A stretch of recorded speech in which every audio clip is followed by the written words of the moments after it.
Bueno, hermanos, de nuevo bienvenidos. Después que oramos, le pedimos la dirección al Señor, al Espíritu Santo, que nos guíe, que nos ilumine para que sea este mensaje lo más certero posible, lo más directo posible y lo más transparente posible ante los ojos de Dios.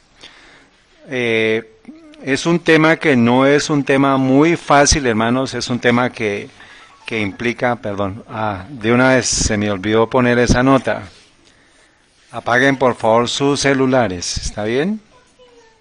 O pónganlos en modo vibración o pónganlos en silencio para que puedan ustedes estar atentos a la información que se les va a presentar. Entonces ya me acordé de la que me hacía falta ya, la nota sobre los celulares. Pero un minutico.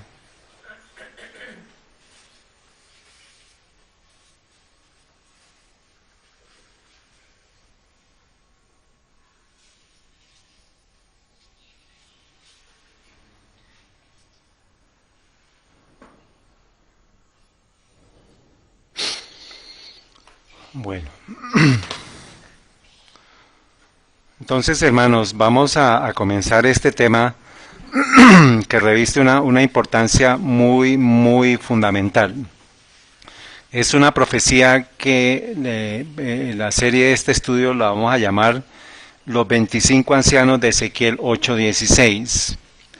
Y es un tema muy, muy, muy importante, hermanos. Les pido el favor que presten mucha atención, que tomen nota de lo que ustedes, este material va a estar grabado, entonces concéntrese en las cosas claves para que después usted las repase, pero todo el material no se distraiga tanto en tomar muchas citas, sino concéntrese en las preguntas que usted tenga para ver qué podemos hacer al final de la presentación. Hoy es noviembre 3, va a haber unas 2 o 3 partes de esta presentación y vamos a comenzar. Ezequiel, entonces hay 3 temas que vamos a mencionar. El primer tema es la profecía de Ezequiel, capítulo 8 y 9, y encontramos el texto base de nuestro estudio en Ezequiel 8:16. Dice: y me metió en el atrio de adentro de la casa de Jehová, y aquí junto a la entrada del templo de Jehová, entre la entrada y el altar, ¿como cuántos? 25 varones, sus espaldas vueltas al templo de Jehová y su rostro hacia el oriente, y adoraban al sol, postrándose ¿hacia dónde? Hacia el oriente. Entonces vamos a estar, vamos a estar estudiando esta profecía. ¿Y qué tiene que ver con nosotros para este tiempo? O sea, ¿qué tiene que ver los 25 varones con nosotros en este tiempo? Eso es lo que tenemos que lograr descifrar, lograr concluir, lograr entender. ¿Por qué? Porque eso es una verdad presente para ahorita. ¿Está muy bien? ¿Está bien? Muy bien.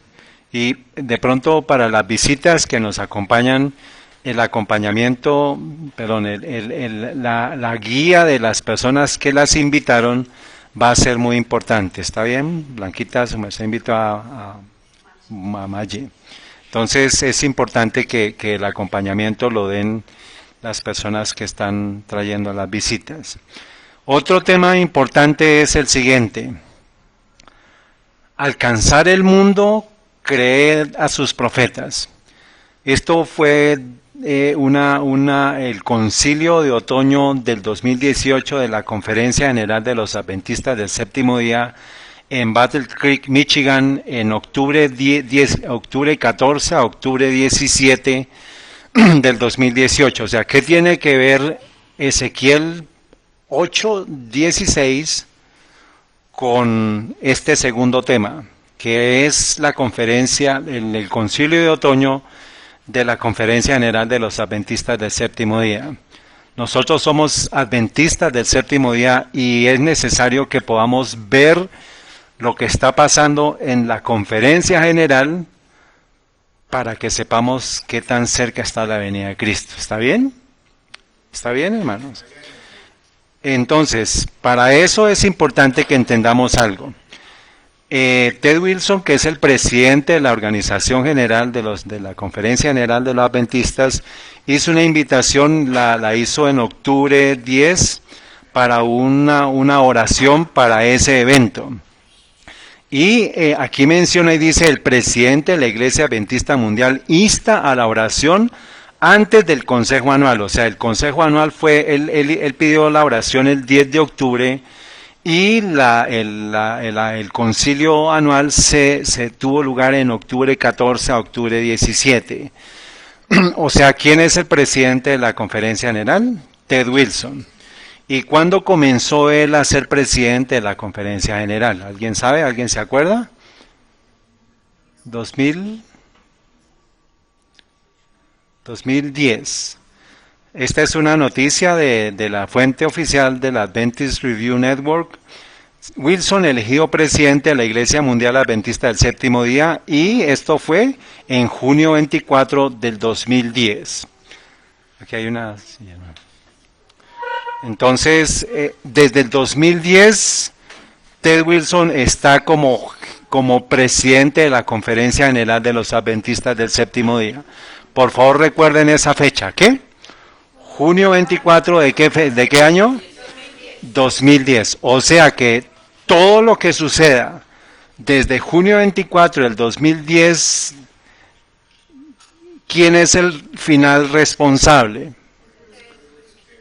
Que todo lo que suceda con la iglesia es quién es el responsable.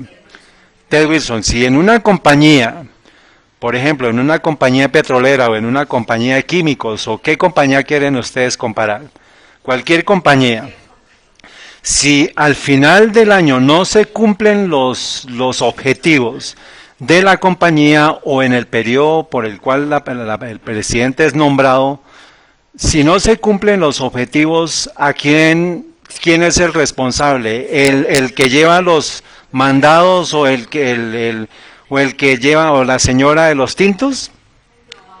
¿Quién es el responsable? El gerente o el presidente o el CEO o como lo quiera llamar. O sea, aquí y en todo lado, cuando hay un presidente de una organización, él es el responsable directo de absolutamente todo lo que suceda, desde la cabeza hasta los pies, hasta la uña del pie de cualquiera de los pies. ¿Está bien? ¿Está claro hasta acá? ¿Está claro? ¿Maye? Maye, muy bien. Me voy a concentrar en Maye. Si Maye entiende, yo estoy tranquilo con el resto. Y pues tenemos recién bautizados, tenemos a Patricia, tenemos futuros bautismos. Ahora, el tercer punto que es importante que entendamos. Apocalipsis 3:14 es un mensaje que se le da a qué iglesia. A la iglesia de la Odisea. Escribe al ángel de la Odisea, a la iglesia de los laodicenses, estas cosas dice el amén, el testigo fiel, el verdadero y principio de la creación. Yo conozco tus obras, que ni eres frío, ni eres caliente.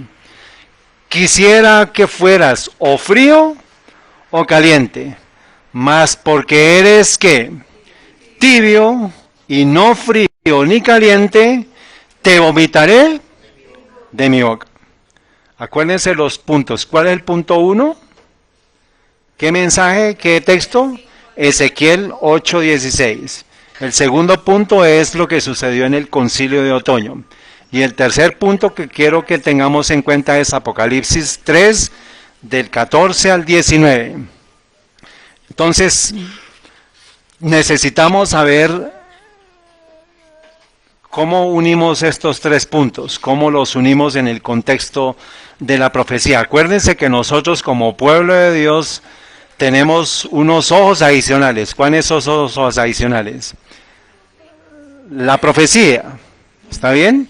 Palabra de Dios y espíritu de profecía. Eso es lo que tenemos que estar nosotros viendo. Acuérdense como en los operativos militares de noche hay unos ojos estereoscópicos y unas visiones binoculares estereoscópicas, rayos infrarrojos, ultravioleta, Eso es lo que nos permite ver a nosotros de una manera en la cual nadie puede ver.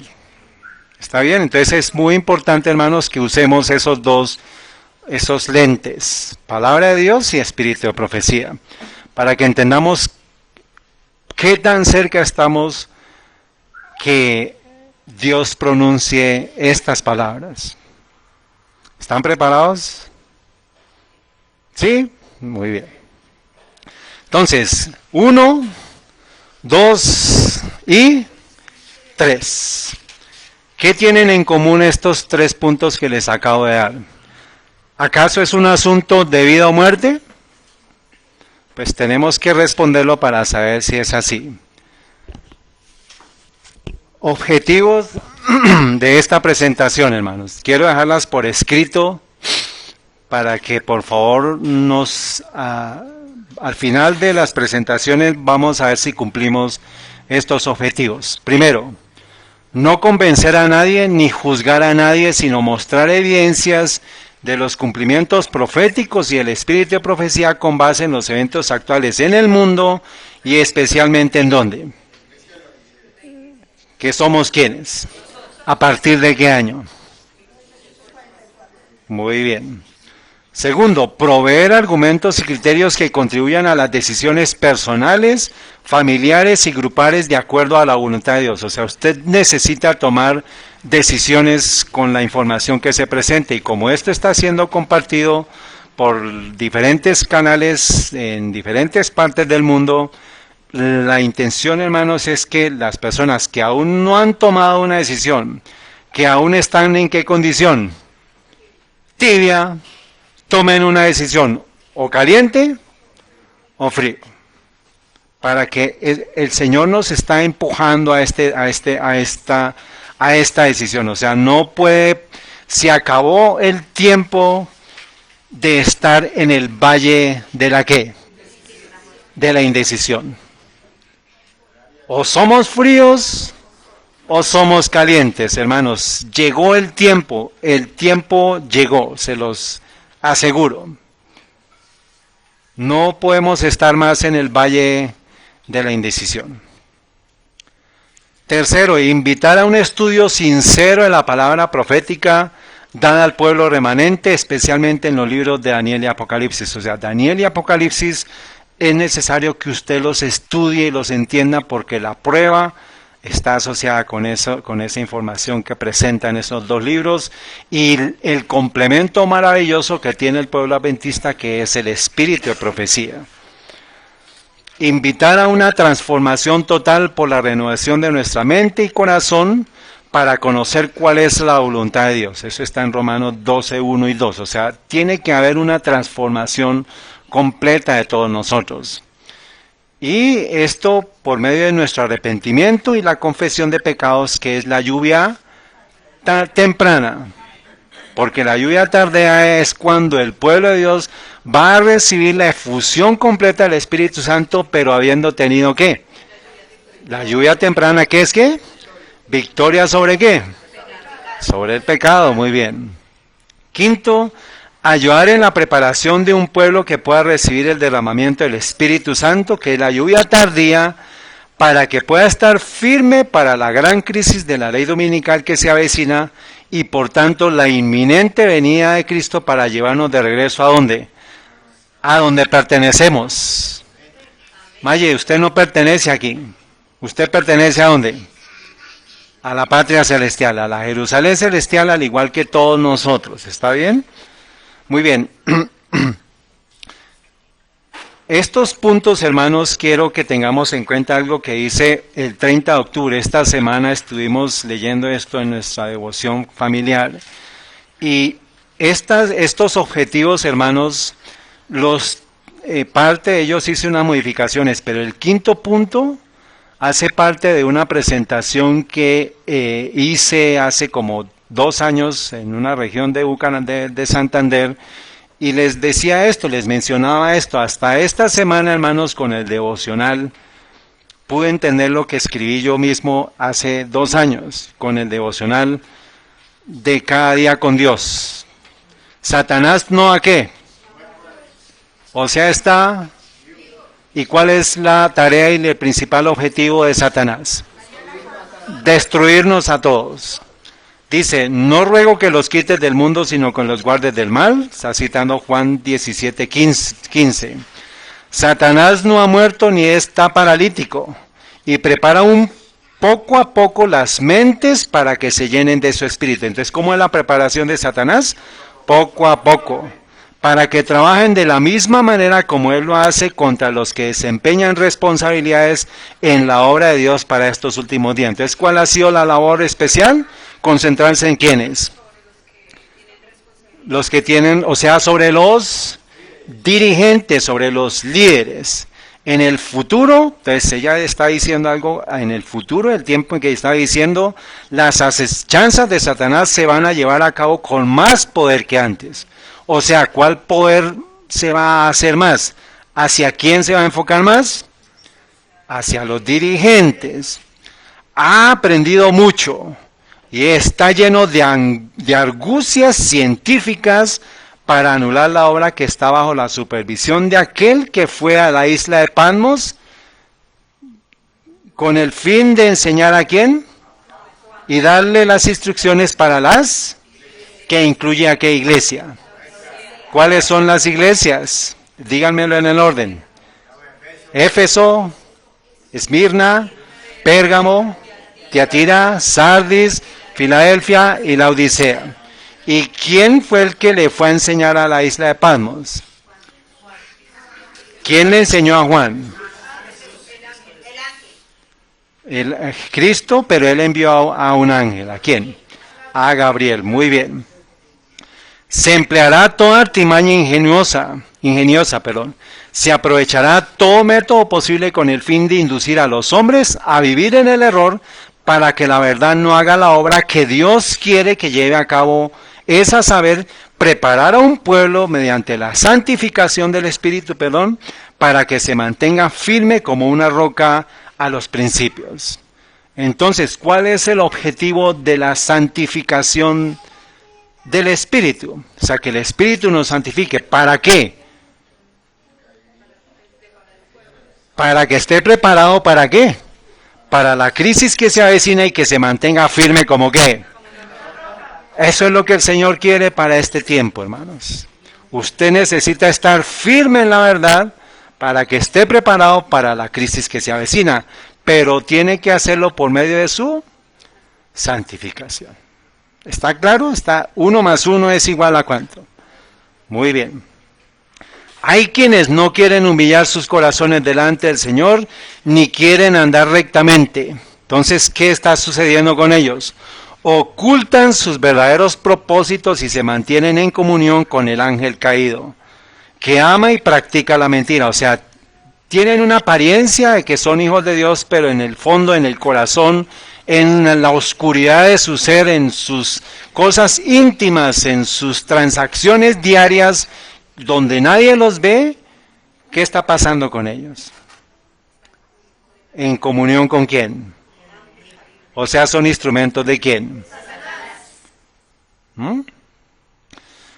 Dice que ama y practica la mentira. El enemigo pone su espíritu en los hombres, a quienes puede usar para engañar a los que están en la penumbra. Entonces, ¿qué significa en la penumbra? ¿Penumbra qué es? ¿Es oscuridad completa? O sea, que están en qué valle. No tienen la luz completa, pero no tienen la oscuridad completa. O sea que tienen algo de luz y algo de oscuridad, pero eso es lo que tenemos que lograr, ayuda que seamos o luz o tinieblas. O sea, tiene que haber hoy una toma de decisiones, o para la vida eterna, que es la luz, o para la muerte eterna, que es ¿qué? La penumbra, la oscuridad. Entonces, todavía tenemos que ir a esas personas que están engañadas en la penumbra para mostrarles la luz admirable de la palabra de Dios y que podemos tener victoria sobre el pecado. Porque eso se trata finalmente todo el asunto. Y sigue diciendo, deteneos y maravillaos, ofuscaos y cegaos, embriagaos y no de vino, tambalead y no decidra, porque Jehová derramó sobre vosotros espíritu de sueño, y cerró los ojos de vuestros profetas, y puso velo sobre las cabezas de vuestros videntes. Está citando Isaías 29, 9 y 10. Tinieblas espirituales se extienden sobre muchos, que suponen son el qué. ¿Qué hay? Tinieblas espirituales se extienden sobre muchos que suponen, o sea, están ¿qué? Engañados. Señor, y engañando a otro. Entonces, su fe religiosa es exactamente lo que se describe en este texto, Isaías 29, 9 y 10. Bajo su influencia no pueden andar derechos. Son elucubradores de teorías científicas, entre ellos los que están en ese engaño. Y los que podrían haber contrarrestado su acción por disponer de una visión espiritual más clara, son engañados y están sosteniendo una obra impía. ¿Qué significa eso, hermanos? Que hay una persona que está engañando y el que está siendo engañado también está haciendo una obra impía. Entonces tenemos, hermanos, que tomar una decisión para no engañar y no ser engañados. Los acontecimientos, entonces miren lo que está, en qué concluye. Los acontecimientos de estos últimos días pronto se producirán. O sea, ¿esto es verdad presente para nosotros? Claro que sí. Cuando estos engaños espiritualistas, por favor, cuando tome esta cita cada día con Dios, página 310 del 30 de octubre, la palabra espiritista no existe, es espiritualista. Hay como unas 80 correcciones que tenemos que hacer después en el libro de la Gran Controversia, porque todo donde dice espiritismo es espiritualista. ¿Se acuerdan qué fue lo que es espiritualista? Ya lo vimos la semana pasada. ¿Qué es espiritualismo? Es una...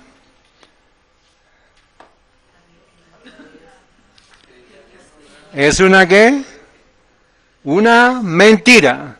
¿Y basada en qué mentira? No moriréis. Revisen sus notas. Tiene que ver con el tema de espíritus, digo, pero el tema es espiritualismo asociado con el engaño de Satanás que dijo no moriréis, o sea, la inmortalidad del alma. Entonces vamos a comenzar, esto fue la introducción, vamos a comenzar con el número 1. Ezequiel 8:16, y me metió en el atrio y adentro de la casa de Jehová, y aquí junto a la entrada del templo Jehová entre la entrada y el altar como 25 varones, sus espaldas vueltas al templo de Jehová, y sus rostros hacia el oriente, y adoraban al sol, postrándose hacia el oriente. Esto ya lo hemos visto con los hermanos de esta iglesia, ¿cierto, hermanos? Pero por beneficio de las visitas tengo que explicar paso a paso lo que es este punto. ¿Está bien? Entonces vamos a comenzar. Esto ya lo habíamos visto, hermanos. Este es una comparación de los templos que aparecen en la Biblia. Entonces, el templo, este es el tamaño a escala de un campo de fútbol. ¿Sí lo ven? Americano, muy bien. Y este es la comparación del templo, del tabernáculo que le pidió Dios a Moisés que fabricara. Ahora viene el templo de Salomón, que fue un poco más grande. Y ahora miremos lo que es el templo de Herodes. ¿Herodes? Muy bien. Y ahora miremos lo que es la visión de Ezequiel 40 al 43, o sea, capítulo 40 al 43.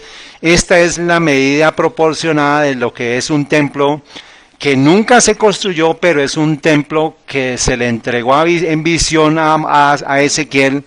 ¿Y es un templo de qué forma? Cuadrado. Este. Lo que pasa es que es por la imagen, hermano. Por la imagen. Bueno, muy bien. Esto les va a quedar a usted. Correcto. Entonces, ¿qué hay en el cubo? Pero ¿qué es lo que hay en el cielo cúbico? La Jerusalén celestial. ¿Cuántos estadios tiene de lado por largo y por ancho?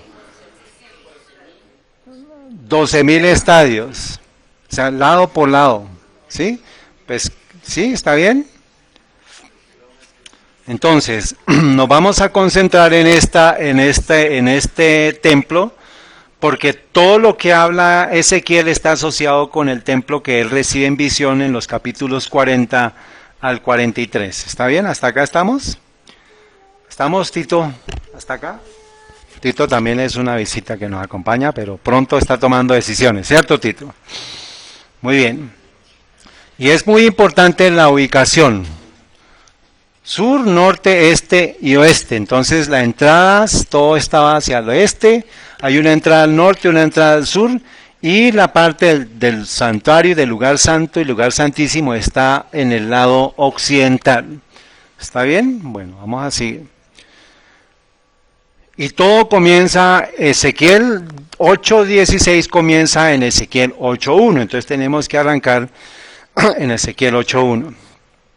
Y aconteció en el año sexto, en el mes sexto, a los 5 días del mes, que estaba yo sentado en mi casa, está hablando Ezequiel, y los ancianos de Judá estaban sentados delante de mí. O sea, él está cautivo en Babilonia y él está viendo a unos ancianos de Judá que están frente a él, que era gente que también estaba en la cautividad.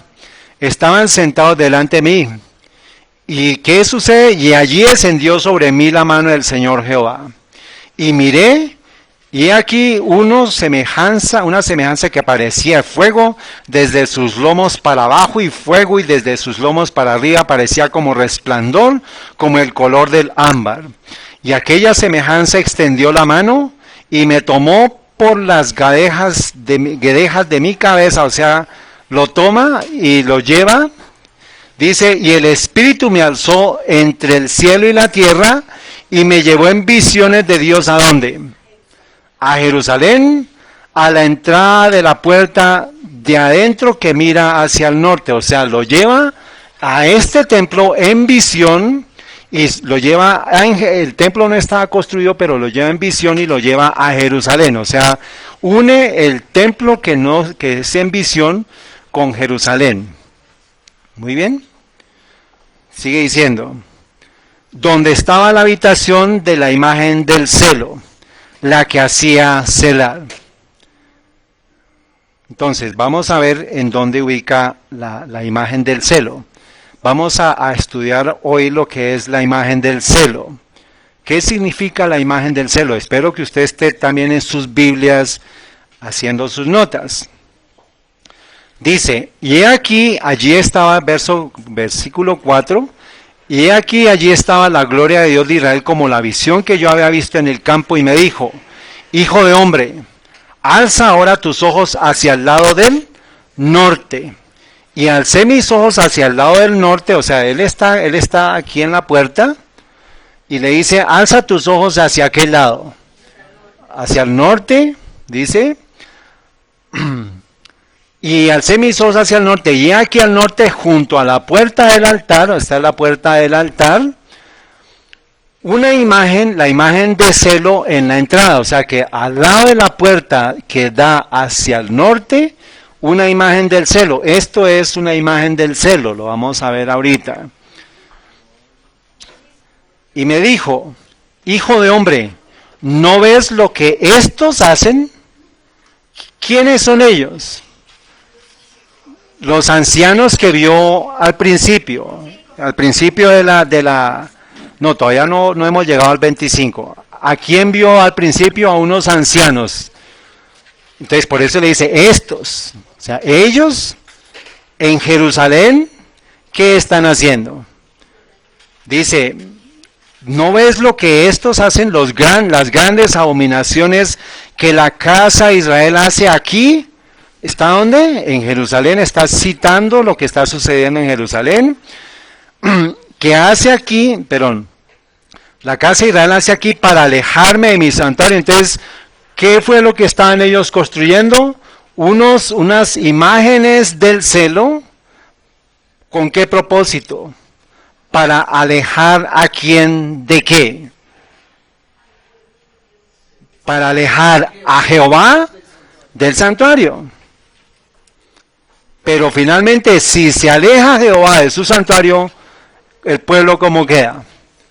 Sin Dios, en manos de quién? Del enemigo. Entonces, esto fue lo primero. Entonces, construyeron las imágenes del celo, y ahí comienza todo. Dice, ¿ves esto? Miren, están colocando estas imágenes para alejarme a mí de mi santuario, dice, ¿sí o no? Y verás abominaciones mayores, o sea, lo primero que hacen es esta abominación de imagen del celo. O sea que tenemos que ir paso a paso para ver qué aplicación tiene esto para nosotros cuando. Ahora, porque ustedes después vamos a ver que Ezequiel 9 me habla del sellamiento de Dios, me habla de la destrucción que va a haber en la tierra por las 7 plagas postreras. O sea que es importantísimo, hermanos, que entendamos cuál es la aplicación para nosotros de esta primera fase del estudio. Muy bien, ¿hasta aquí está todo? ¿Estamos bien? ¿Sí estamos todos? Bueno. ¿Qué significa la imagen del celo?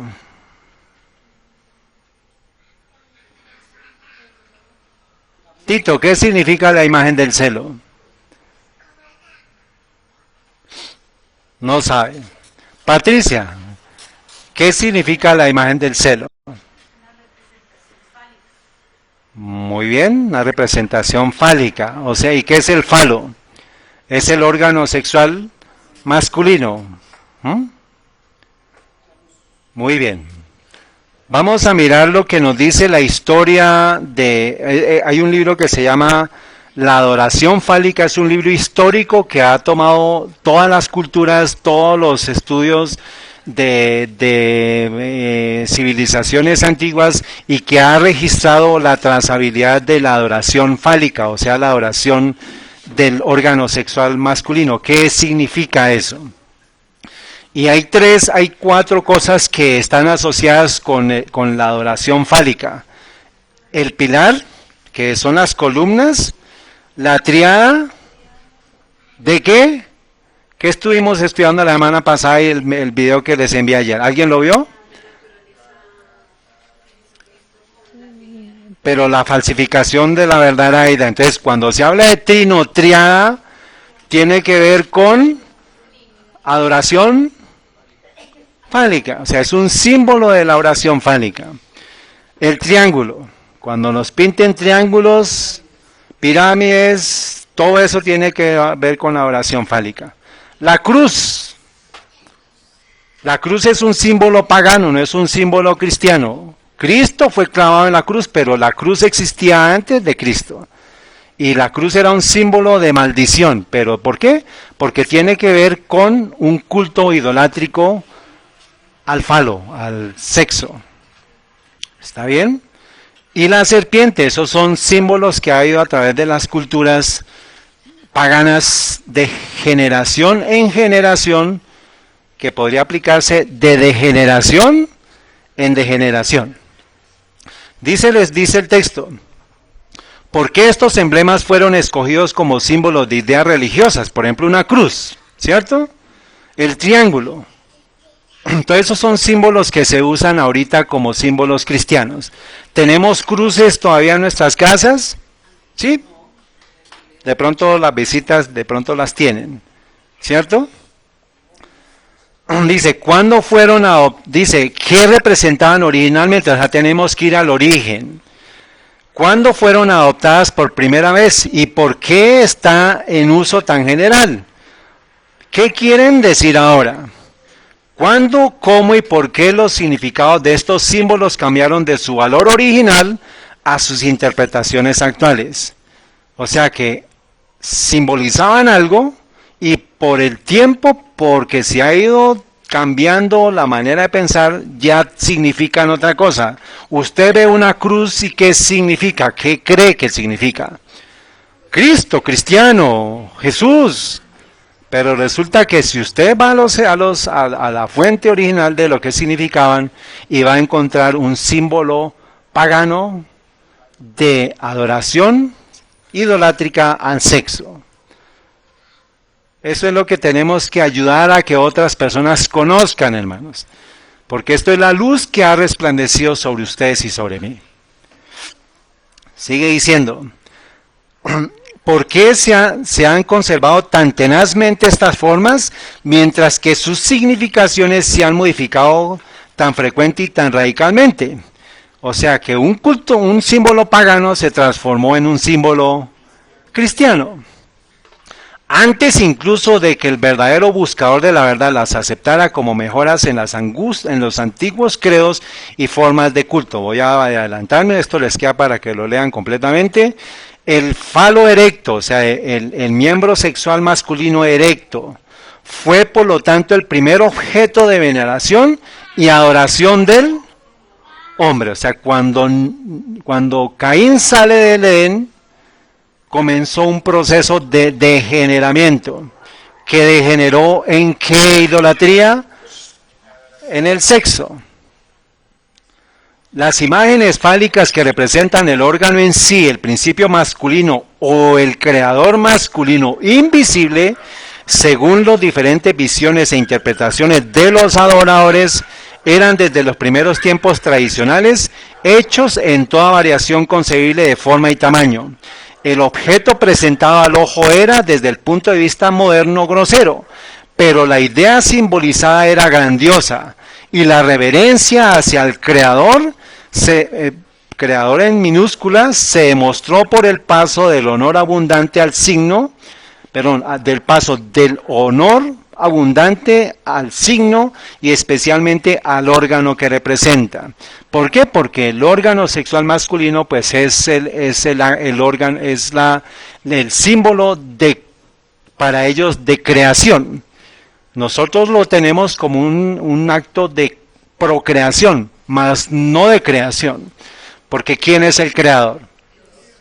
Nosotros no tenemos capacidad de crear. De procrear, sí. ¿Ven la diferencia? Crear Dios, y Dios implantó en las semillas, en el esperma del ser humano y en el óvulo de la mujer, la capacidad de la procreación, mas no de la creación. ¿Está bien?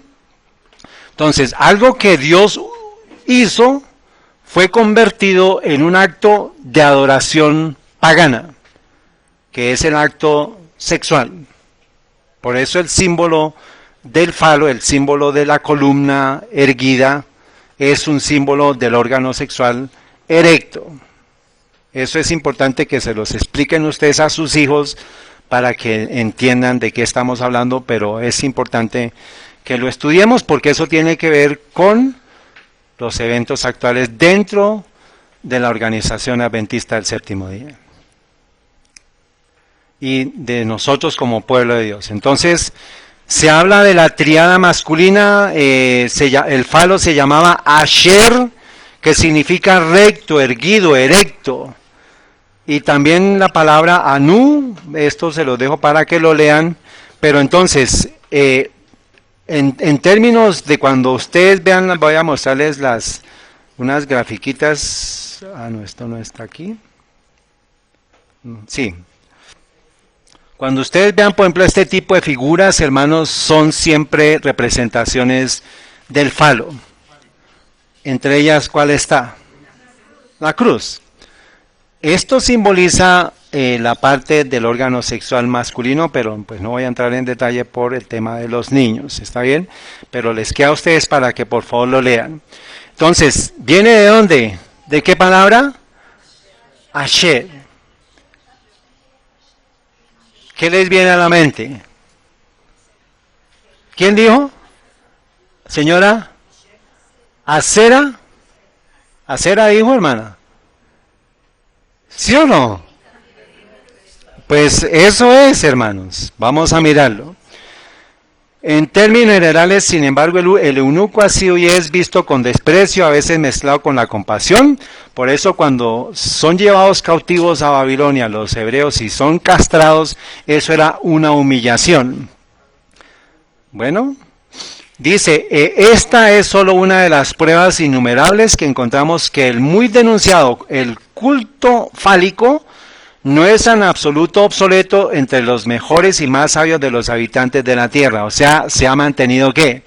Presente el culto fálico en todas las culturas de la tierra.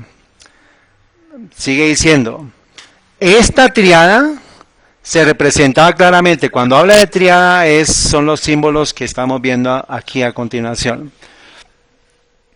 Esta es una triada. Entonces, una línea hacia arriba representa el testículo derecho, que es la representación masculina, y el izquierdo es la representación femenina. Y por eso la combinación da la creación para ellos. O sea, eso le estoy representando a ustedes a nivel de falsificación de lo que es la obra de nuestro Señor. O sea, lo que el Señor permitió que se diera. ¿Está bien? Entonces vamos a continuar acá. Dice, estos eran de todos los tamaños, desde el talismán diminuto, o sea, estaba como, ¿cuántos crucifijos teníamos? Yo tenía un crucifijo cuando era católico, cuando estaba en esa confusión, y era pequeñito, ¿cierto? Un amuleto acá. ¿Quién tiene todavía cruces? Bueno, ya lo saben. Ese es un símbolo pagano. Entonces eran desde el pequeñito hasta ¿qué? Pues hasta una columna gigantesca. ¿Y dónde encontramos una columna gigantesca? En el centro del Vaticano, en el centro, en Washington, ¿en dónde más? ¿En dónde encontramos más obeliscos? México, no sé, estoy seguro. En Buenos Aires hay uno, en Francia hay otro. No lo he visto. Entonces, en el parque de San José, aquí en Bogotá hay uno. ¿En Cota hay uno? Bueno, entonces, ¿qué están diciendo ellos? A ver, hermanos, les pido el favor que hagamos silencio. ¿Qué está diciendo este símbolo? Pues que hay una cultura, hay una idolatría oculta ¿a qué? Al sexo, a la parte de la procreación, al falo. Pero ahí no termina todo. Este obelisco que está es un obelisco egipcio, está en el centro del Vaticano en Roma, tiene estas inscripciones. Esta es una foto aproximada. Entonces, todos estos símbolos son símbolos de la adoración fálica. Y no voy a entrar en detalle, pero pues todo esto son símbolos de adoración solar y de adoración fálica, o sea, de adoración. Vamos a mirarlo. Dice, las representaciones fálicas, habla de la tríada masculina. Entonces, ¿cuál es la tríada masculina? Pues es el órgano sexual masculino. Dice, fue entonces cuando fue erigido en el suelo o establecido en el piso del templo. O sea que se introdujo el paganismo ¿en dónde? En la verdadera en la adoración del pueblo de Dios.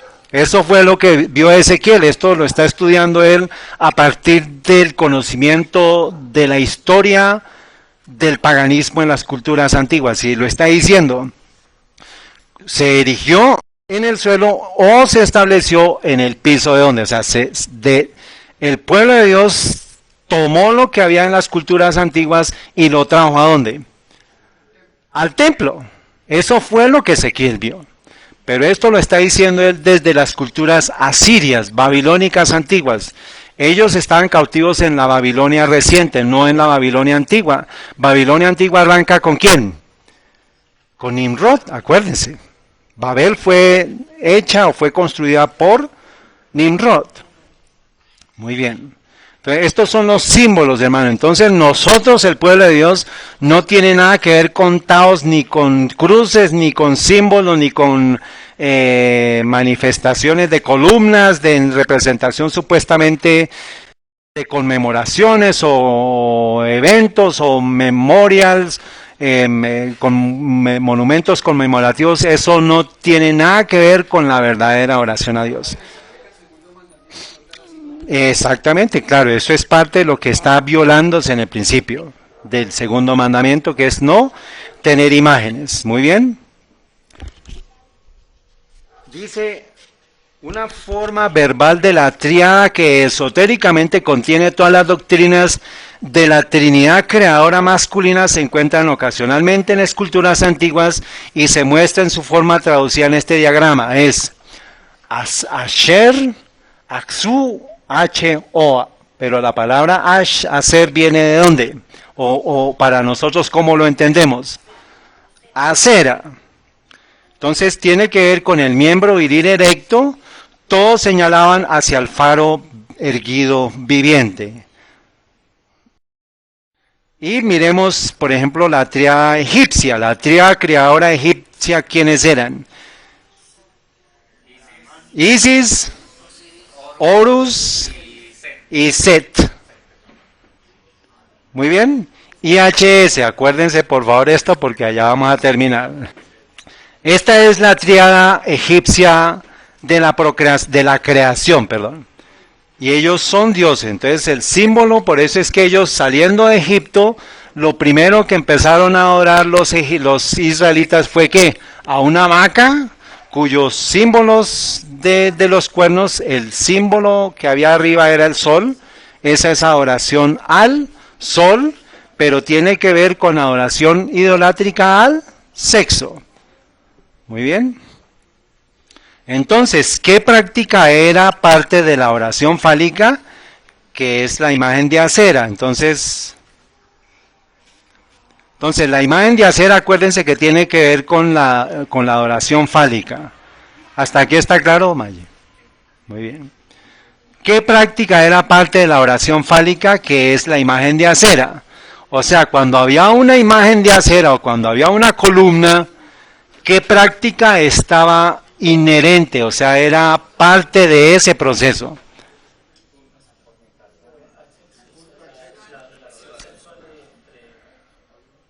Yo ya les había dado estos textos, pero hermanos de aquí en la iglesia, ¿qué práctica era la que se asociaba con la imagen de acera?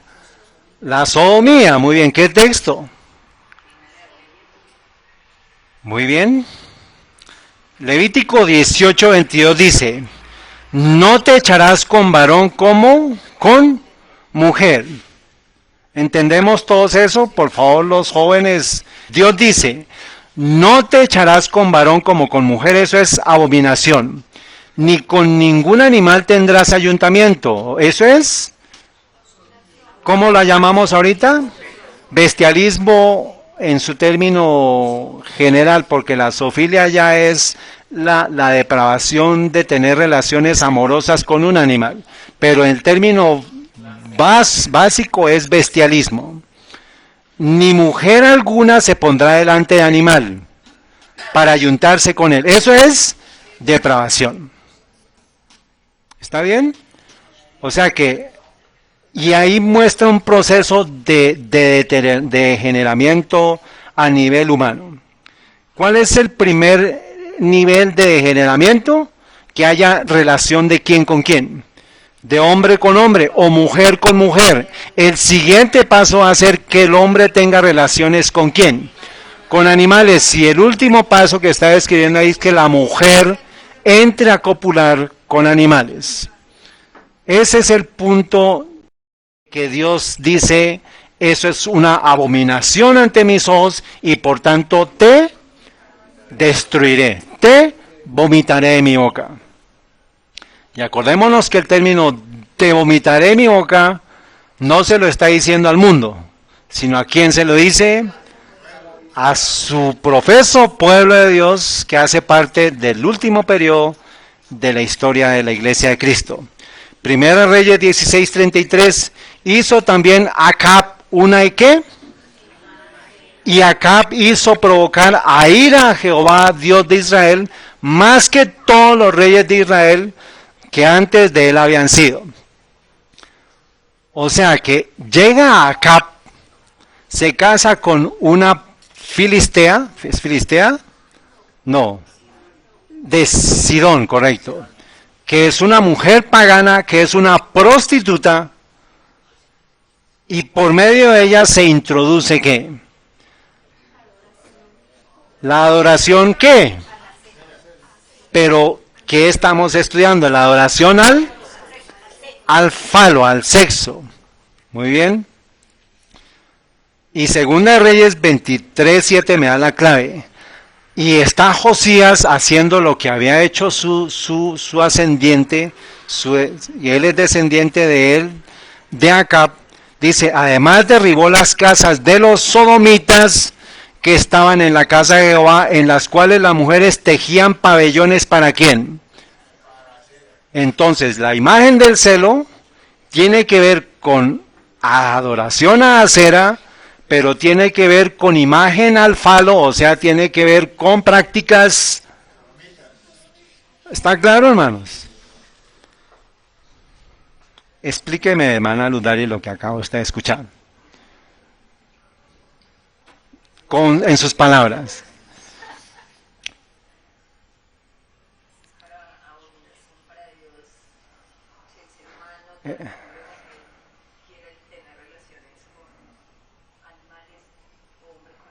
Ajá. O sea que, señora.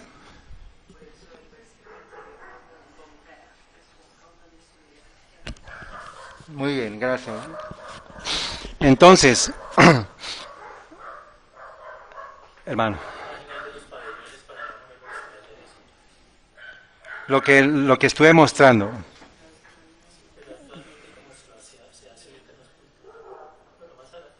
Sí, hermano, sí. Entonces,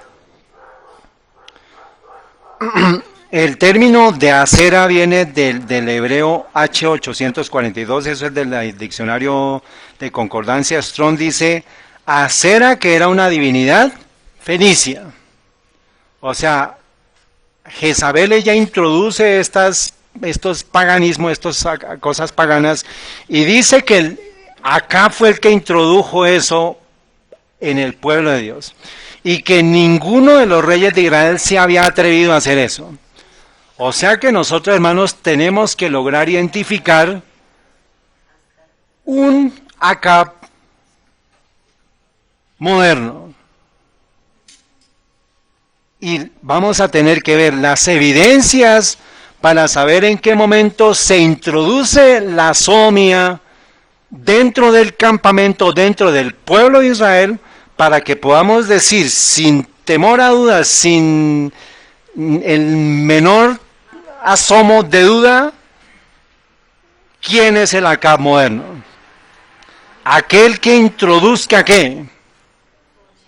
La sodomía o las prácticas sodomitas, ¿entre dónde?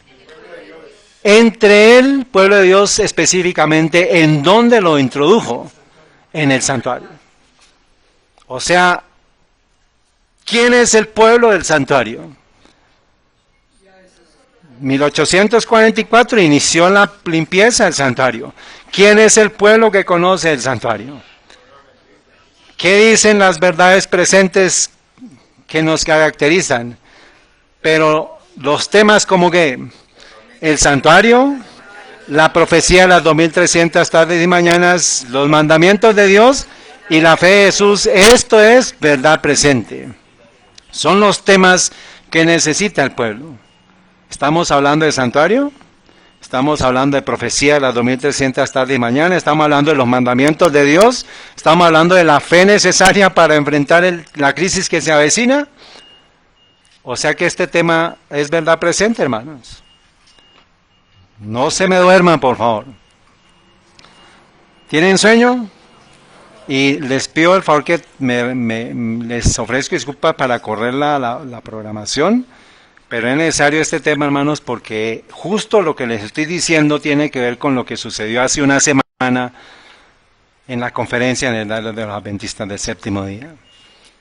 Por eso, mantenga unidos 1, 2 y 3, ¿se acuerdan? Los 3 puntos, muy bien.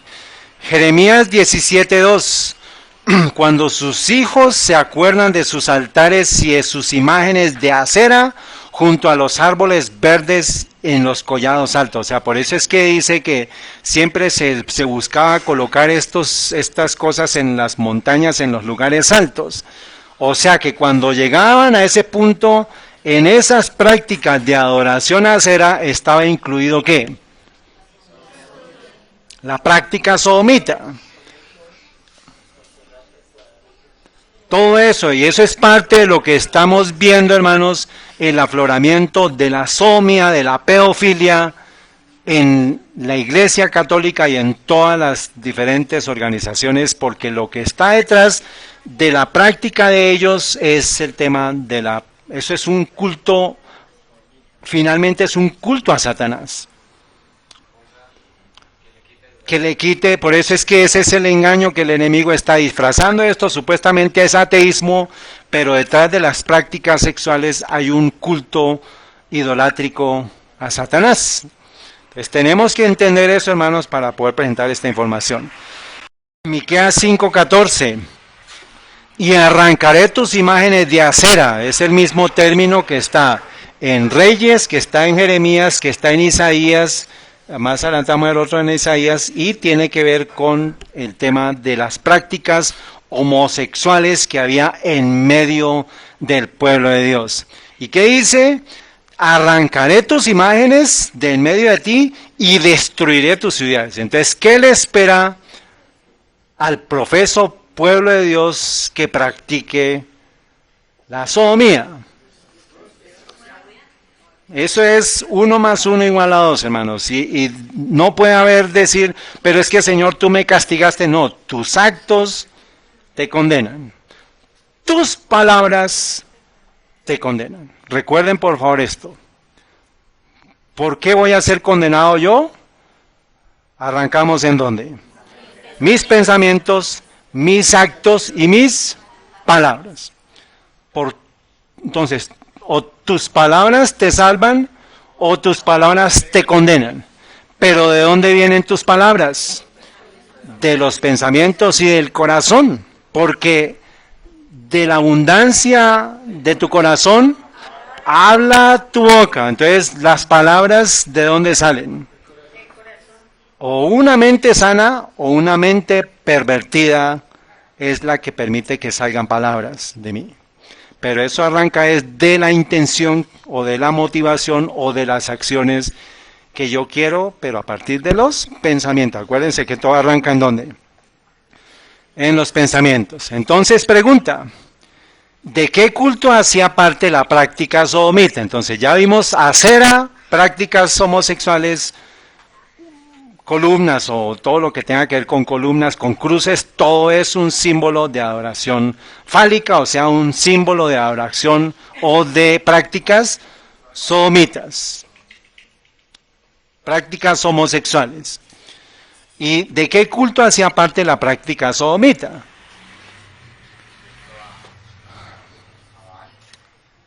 Culto a Baal, que es culto al sol, muy bien. Y Segunda de Reyes 23:5, que o sea, 23:5 habla sobre el culto al sol, y el 23:7, que es el que vimos, habla de Acera. ¿Está bien? Entonces miremos lo que dice el culto idolátrico, o sea, ¿qué precede a qué? El culto idolátrico y está incluido la adoración homosexual. Por eso es que el mundo entero está preparado mentalmente para la adoración al sol, porque ya está en la práctica homosexual.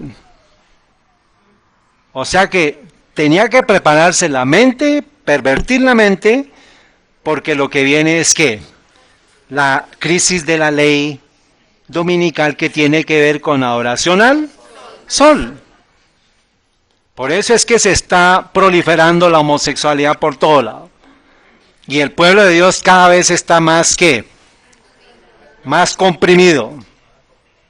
Pero es buenas noticias, hermanos. ¿Por qué?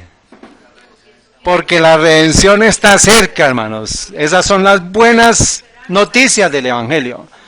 Pero ¿cuántas personas están en la oscuridad sin conocer esto? ¿Y cuántas personas están pereciendo en sus pecados y usted hace parte de esa responsabilidad?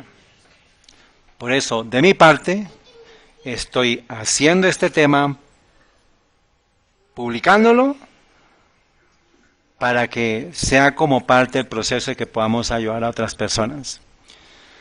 Dice, y quitó a los sacerdotes idólatras, está hablando de Josías, que había puesto los reyes de Judá. ¿Y cómo arrancó? ¿Con quién arrancó? ¿Con qué rey? Con Acab.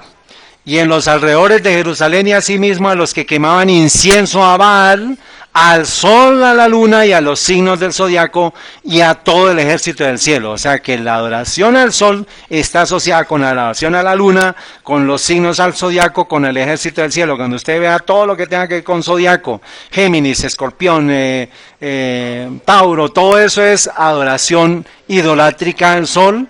Y si usted persiste en eso, terminará ¿en dónde? En adoración idolátrica sodomita. Porque eso es lo que finalmente el enemigo quiere, hermanos, que se pervierta completamente toda la tierra. Como dijo nuestro Señor antes de destruir al mundo antediluviano, todos los pensamientos del hombre eran de continuo ¿para qué? Estamos llegando a ese punto, hermanos. Pero acuérdense que vamos a mantenernos ¿en dónde? En el santuario. Porque puede ser que todo el mundo esté pervertido, pero cuando veamos el poste idolátrico dentro del templo, significa que el tiempo de la destrucción está próxima. Bueno, también sacó la imagen de acera, entonces ven, sacó la imagen de acera fuera de la casa, fuera del Jerusalén, del torrente de Cedrón, y la quemó en el torrente de Cedrón. Acordémonos el torrente de Gijón, el torrente de Cedrón. Acab, ¿quién aparece en la historia de Acab? Elías. ¿Y dónde mata Elías a los profetas? En el monte Carmelo, en el torrente del Cisón. Preparémonos porque el Elías moderno está a punto de aparecer, porque ya Acab moderno está ¿qué? Está aquí. Y lo vamos a ver, hermanos. O sea que si Acab está aquí, antes de eso, ¿con quién se casa Acab? ¿Y no aparece una Jezabel en Apocalipsis? ¿Quién es esa Jezabel? Babilonia, la madre de todas las rameras. ¿Quién? El papado. Es para ver si estamos atentos. O sea que el papado ya se casó con un Acab moderno. Si está Acab, si está la introducción de la somia, ¿qué pregunta hay? ¿Dónde está Elías? ¿Dónde está Elías, hermanos? Preparado para hacer frente a cuántos profetas. ¿Cuántos de Baal y cuántos de Acera? O sea, ¿cuántos se encargaban del culto idolátrico al sol y cuántos del culto idolátrico a Acera? ¿400 y 450? En total eran 850. ¿Dónde está el Acab moderno, hermanos? ¿Dónde está la Jezabel moderna y dónde está el Elías moderno? Isaías 46:1. Póstrese Bel, abatióse Nebo, sus carros fueron puestos sobre bestias y sobre animales de carga, os llevarán cargados de vosotros, carga penosa. Bel es el Baal de los babilonios. Y tiene que ver con el tema, aquí dice Bel, llamado Belus de los escritos griegos y romanos, es el mismo que Baal y Nebo en interpretaciones por Castel y Norberg como Mercurio, las dos principales ídolos de Babilonia. Cuando esta ciudad fue tomada por los persas, ahí es donde viene la imagen de Nabucodonosor. Babilonia, Medopersia, Grecia, Roma pagana y Roma papal. Todo eso fue lo que heredó en conjunto Roma papal.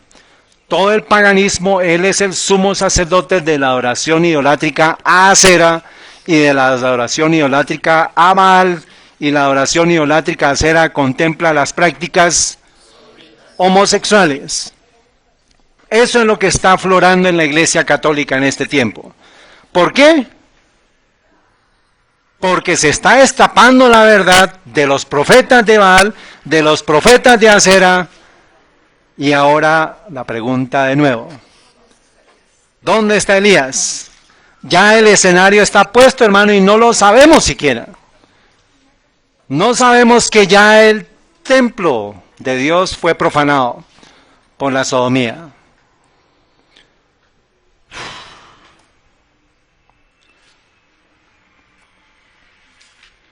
Dos prácticas paganas. Isaías 8, Isaías 17, 7, hermanos. Prácticas paganas, el culto al sol y la práctica de la sodomía están intrínsecamente unidas. O sea, eso es una consecuencia una de la otra. Isaías 17, 7 me las combina. Busquen por favor sus Biblias, 17, 7 y 8. Y en aquel día mirará el hombre a su hacedor, y sus hijos contemplarán al Santo de Israel. Y no mirará a los altares que hicieron sus manos, ni mirará a los que hicieron sus dedos, ni a las imágenes de Acera, ni a las imágenes del sol. El término del sol significa chamán. Ahora ya podemos entender por qué cuando dicen un chamán es una adoración, una adoradora ¿qué? Al sol. Chamán viene de la palabra H2535, que es un pilar solar, o sea, un ídolo, y el H2535 dice calor, por implicación el sol. Ya ustedes saben de dónde viene la palabra chamán. Finalmente es idolatría, hermanos, al sol. Chamán, cultos a la naturaleza, todo está centrado en el culto al sol. Y cuando hay culto solar, implícitamente hay un culto, ¿qué? Un culto, ¿qué? Sodomita. Prácticas homosexuales sodomitas. Del libro A.T. Jones, Los Imperios de la Biblia, 1897, dice: la idolatría de las naciones, este culto a la naturaleza, siempre y en todas partes se ha centrado en el sol. Es un culto universal. Entonces empieza a dar la descripción, se la voy a dar a ustedes en un grafiquito. Dice: en Babilonia y Asiria era Bel Chamás, que es que el sol. En Egipto eran Ra, Osiris, Horus, Armachis, Atón. En Fenicia y en Canaán eran Baal, Melcar, Shemesh, Adonai, Moloch. En Siria eran Tamuz y el Ógabolo. En Moab eran Baal, Peor, Quemos. En Medo Persia eran quienes: Hormuz, Mitra. En Frigia eran quien: Atis. En Grecia y Roma pagana eran quienes: Adonis, Apolo, Baco y Mercurio. Y después Roma pagana, ¿a quién le hereda todo esto? Entonces aquí vemos la secuencia de lo que está escrito en Daniel 2, hermanos. Babilonia, Medo-Persia, Grecia, Roma pagana y después Roma papal. Eso es lo que dice la historia, hermanos. Otro texto.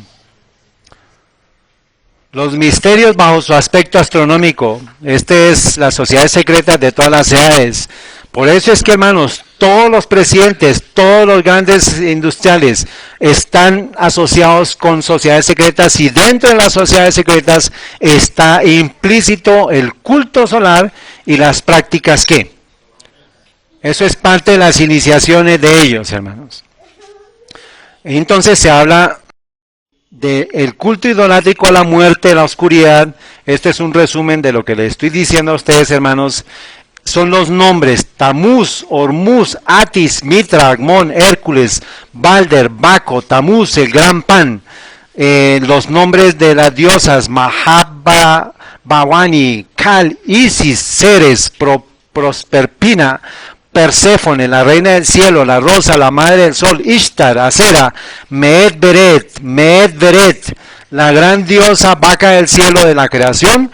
todo eso tiene que ver con el culto idolátrico a la muerte, a la oscuridad, a la luna y en sí a la vida y la copulación entre el sol, la oscuridad o entre el sol y la luna es lo que da vida. Por eso están los símbolos solares que es parte del culto idolátrico al sol. Pero acuérdense, está asociado con culto idolátrico al sexo o prácticas sodomitas. Muy bien. Y entonces, la pregunta que dice, ¿qué significa la imagen del celo? ¿Ya entendimos? ¿Sí? ¿Maya entendió? Muy bien. Por eso queda la tarea para que Blanquita le ayude. Entonces, hasta aquí ya podemos entender Ezequiel 8 del 1 al 4. Cuando habla de las imágenes del celo es que introdujeron las prácticas somosómitas. ¿En dónde, hermanos? ¿En dónde? ¿Por qué? ¿En dónde estaba el poste? En la puerta que da al atrio, al altar, perdón. En la puerta norte que da al altar. Bueno, ahí ellos pusieron su poste. Y claro, cuando vienen las personas y los sacerdotes veían eso, pues es porque ya en ellos que había prácticas ¿qué? Sodomitas, prácticas homosexuales. Bueno, hermanos. Versículo 7. Y me llevó a la entrada del atrio, que esta es la entrada del atrio. Y miré y aquí en la pared, pero lo lleva acá, ¿no? Dice, y miré y me llevó a la entrada del atrio. Y miré y aquí en la pared, ¿qué?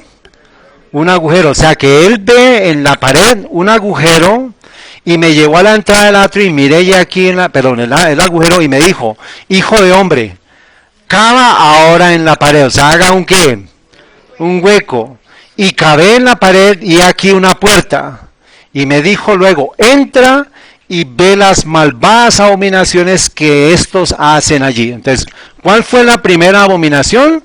Que introdujeron los postes idolátricos del falo dentro del templo, porque indicaba que empezaron sus prácticas homosexuales, pero ahí no paró la cosa, porque la abominación continúa. ¿Y qué hicieron? Entré pues y miré y aquí toda forma de reptiles y bestias abominables y todos los ídolos de la casa de Israel que estaban pintados en la pared alrededor. ¿Qué introdujeron? ¿Qué mandamiento estaban violando? El segundo mandamiento, o sea, el culto solar, el culto a la idolatría lleva a un paganismo completo, o sea, ya va a adorar todo. Reptiles, animales, plantas, bestias, y va a tener que buscar una representación para poder manifestar su culto de adoración. Es como cuando dicen, es que yo necesito un crucifijo para acordarme de Dios. Pero resulta, hermanos, que no es Dios, porque Dios no se puede manifestar en un crucifijo, porque un crucifijo es un símbolo de ¿qué? De la maldición del culto sexual. Eso necesita conocerlo el mundo entero, hermanos. Esto no es para que yo me engorde, hermanos. Es para que yo pueda compartirlo con otras personas, para que esta información pueda llegar al mundo entero, porque es tiempo, todo está preparado ya, hermanos. Acabe está listo, Jezabel está lista, los profetas de Baal están listos, y de Acera están listos. ¿Dónde está Elías? Ezequiel 8:11, y delante de ellos estaban, ¿cuántos? 70 varones de los ancianos de la casa de Israel, y Hazanías, hijo de Safán, estaba en medio de ellos. O sea, ellos son los grandes dirigentes de la nación hebrea a nivel religioso. O sea, eran los líderes religiosos de Israel. Y cada uno con un incensario en su mano. Y subía una espesa nube de incienso. Pero esa espesa nube de incienso no era para agradar a Dios. Era para agradar a quién. Estaba invocando a quién. A Baal, hermanos. Y me dijo, hijo de hombre, ¿Has visto las cosas que los ancianos de la casa de Israel hacen en tinieblas? Cada uno en sus cámaras de imágenes pintadas, ¿se acuerdan lo que leímos en los versículos anteriores? Que están llenas las paredes de ellos en sus casas. O sea, la adoración que ellos tienen, que los líderes espirituales del Israel de ese momento, era una adoración ¿a quién? A Lucifer, hermanos, una oración idolátrica. Y eso se manifestaba en el exterior en lo que era el símbolo fálico. Dice, y me dijo, hijo de hombre, ¿has visto las cosas que los ancianos de la casa de Israel hacen en tinieblas, cada uno en sus cámaras de imágenes pintadas? Porque ellos dicen, no nos ve, y Jehová ha dejado la tierra. Más adelante vamos a ver esto, pero ayúdenme ustedes, acuérdense de los puntos. Primer punto, ¿qué es? Ezequiel. Segundo punto, el concilio de otoño. Y tercer punto, el mensaje ¿a quién? A la Odisea. ¿Y qué necesita la Odisea? Que tiene que ver con que no pueden ver. ¿Y qué dice? Te aconsejo que de mí compres colirio para que puedas ver. Pero el pueblo ya como está enceguecido no puede ver y dicen, ya Jehová no está con nosotros, ya Jehová se fue. Hagamos todo lo que queramos. Dice aquí la hermana White, Profetas y Reyes, página 330 en español. En el 6º año del rey de Ezequías, el Señor reveló a Ezequiel una visión en visión algunas de las abominaciones que se estaban practicando en Jerusalén y dentro de las puertas de la casa del Señor, aún en el atrio interior. Las cámaras llenas de las imágenes e ídolos que representaban serpientes y animales de abominación, y todos los ídolos de la casa de Israel, está citando Ezequiel 8:10, todas estas cosas pasaron en rápida sucesión ante la mirada asombrosa ¿de quién? A los que deberían haber sido guías espirituales del pueblo, los ancianos de la casa de Israel, en número de 70, o sea, es un número simbólico, los vio, o digamos, simbólico en términos de lo que significa la historia. Acuérdense de 70, ¿de dónde viene el 70? Pero, ¿qué sucedió? ¿En qué tiempo? ¿Quién nombró? Moisés nombró 70 dirigentes. O sea que 70 es lo completo de lo que eran los dirigentes que iban a apoyar al líder. ¿Está bien? Es el número de 70 y de ahí en adelante siguieron el tema de los 70 ancianos. Pero hay alguien que también comisiona 70, nuestro Señor Jesucristo, a los que iban a dar el mensaje al mundo afuera, no en Jerusalén, porque les dijo que fueran afuera al mundo, y después comisionó a los 12. Entonces acuérdense que vamos a volver a eso, 70 ancianos y 12, que era el grupo más cercano a Cristo. Los vio ofreciendo incienso ante las representaciones idolátricas que se habían introducido en cámaras ocultas dentro de las sagradas dependencias del atrio del templo. O sea, en lugar de estar los sacerdotes esparciendo el incienso en el altar que estaba en la parte derecha, ellos estaban afuera en las cámaras, en donde ellos hacían sus cultos, estaban ofreciendo el incienso a esos cosas idolátricas, a esos ídolos. Eso es exactamente lo que está haciéndose hoy en día con los inciensos en las representaciones de ese culto que está presente en nuestros días. Los hombres de Judá se alentaban en sus prácticas paganas haciendo estas declaraciones blasfemas. Entonces mire que aquí incluye a quiénes. ¿A quiénes? No era solamente Israel, sino también Judá estaba en esas prácticas. No nos ve Jehová, Jehová ha dejado la tierra, y está citando el versículo 11 y 12. Esto está en Profeta y Reyes, página 330 y página 331, perdón, 330. Y ahora, Primera Reyes 16:33 nos dice, hizo también Acab una imagen de acera, y Acab hizo provocar a ira a Jehová Dios de Israel, más que todos los reyes de Israel que antes que él habían sido. Entonces, ¿qué pregunta haríamos aquí?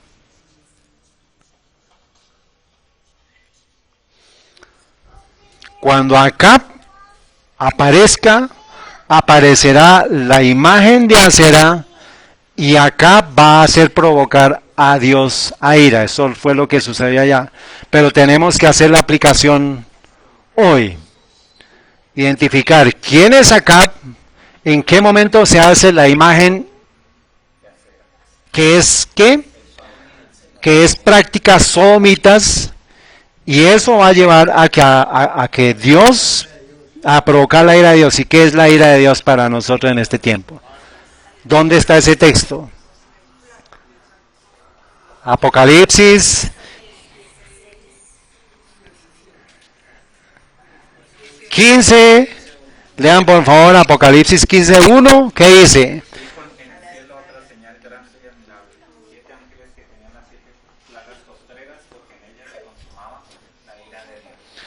En Ezequiel aparecen ¿cuántos ángeles? 7 ángeles, y aparecen las señales de las plagas.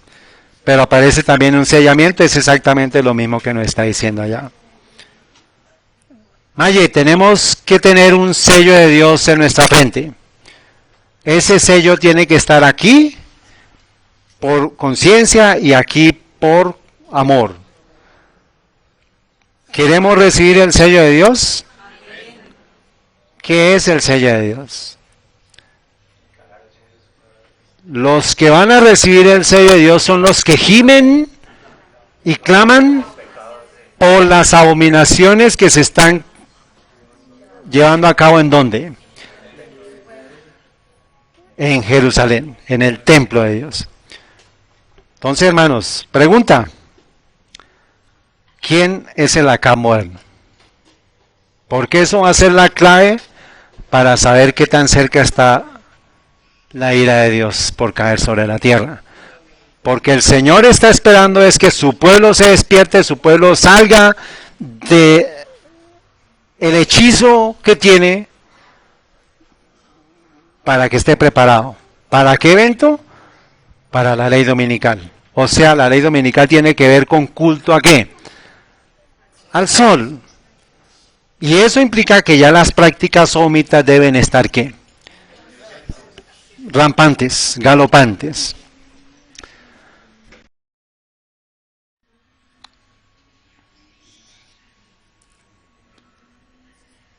Continuará, hermanos. Pero les dejo una tarea. Para que usted entienda lo que vamos a tratar la próxima sesión, les pido el favor, hermanos, estudie los siguientes videos en el canal de Apocalipsis 14 y los necesitará para la siguiente presentación. Título: búsquenlo, las 10 vírgenes y el potente zarandeo, parte 1. Esto fue compartido en agosto 6 del 2016. ¿Hace cuántos años? Ya vieron ese video, me imagino.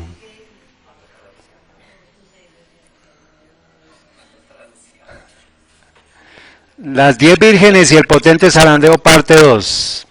Véalos por favor, ahí está la dirección. Solamente busque usted en YouTube, busque Apocalipsis 14 y aparece el símbolo que siempre ponemos al principio, y escriba las 10 vírgenes y el potente zarandeo, y ahí van a aparecer parte 1 y parte 2. Eso es clave para poder entender lo que sucedió en la conferencia general en el concilio de otoño hace una semana. ¿Y qué tiene que ver con el primer punto que acabamos de tocar? No es tiempo, hermanos, para fábulas engañosas, para que estemos escuchando mensajes halagüeños, mensajes tibios, mensajes para que lo inviten a usted a dormir. Porque es tiempo de despertarse, hermanos. Si es importante, si a usted le fastidia esto, si a usted le genera cansancio, hermanos, por favor, pídale a Dios que le dé discernimiento, entendimiento para reestudiarlos. De pronto ahorita usted está cansado, pero tome el tiempo de madrugar, levántese a las 4 de la mañana y ya está fresco, no está cansado, está despierto, vuelva otra vez a ver esta presentación. Pero es una advertencia, hermanos, porque llegó el tiempo de salir de la indecisión. Y es un llamado para todos los hermanos que están dentro de la organización adventista, que se despierten, que escuchen, hermanos, lo que fue dicho en el concilio de otoño y qué tiene que ver con lo que estamos viendo en esta presentación. Que el Señor les bendiga, hermanos. Es necesario que los estudie, hermanos. Es necesario. Por favor.